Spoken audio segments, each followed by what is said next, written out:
Mà nắng tay được luôn chú của tôi ấy.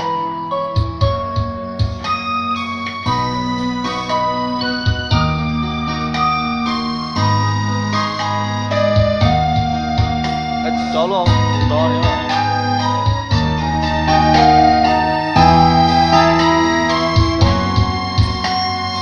Ai đã yêu một lần đều hạnh phúc với người mình yêu.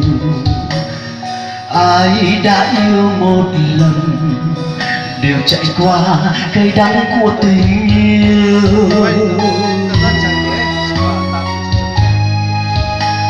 Ngày xưa tôi cũng yêu người tôi yêu đẹp xinh như hoa như đôi thiên thần.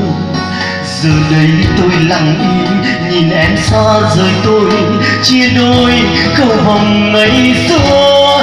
Đã khuya rồi vẫn ngồi đến sao, sương rơi lại ngút đôi bờ vai.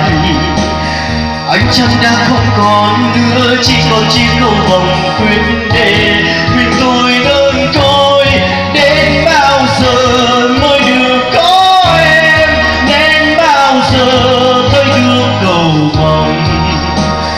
Tôi mùa xưa đêm lạnh vắng, hỏi vì sao tôi lại khóc giờ mới biết tôi đã yêu. Là ba trường đúng không? Sao?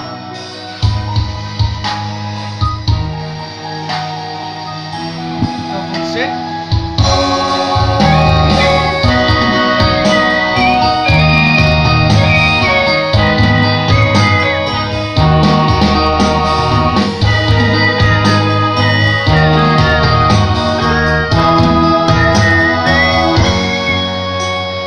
Ai đã yêu một lần đều hạnh phúc với người mình yêu.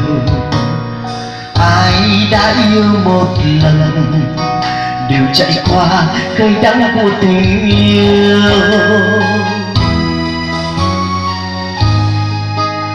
Ngày xưa tôi cũng yêu người tôi yêu đẹp xinh như hoa như đôi thiên thần.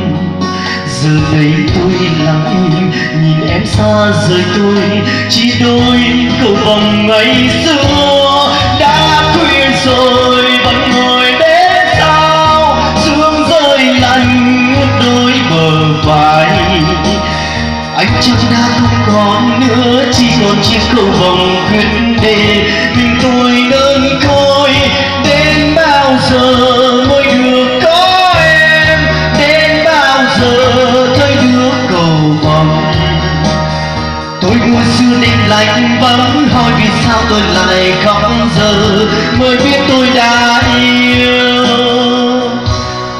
Đã khuya rồi vẫn ngồi đến sao, sương rơi lạnh ngút đôi bờ vai. Ánh trăng đã không còn nữa, chỉ còn chiếc cầu vồng quyết để mình tôi đơn côi.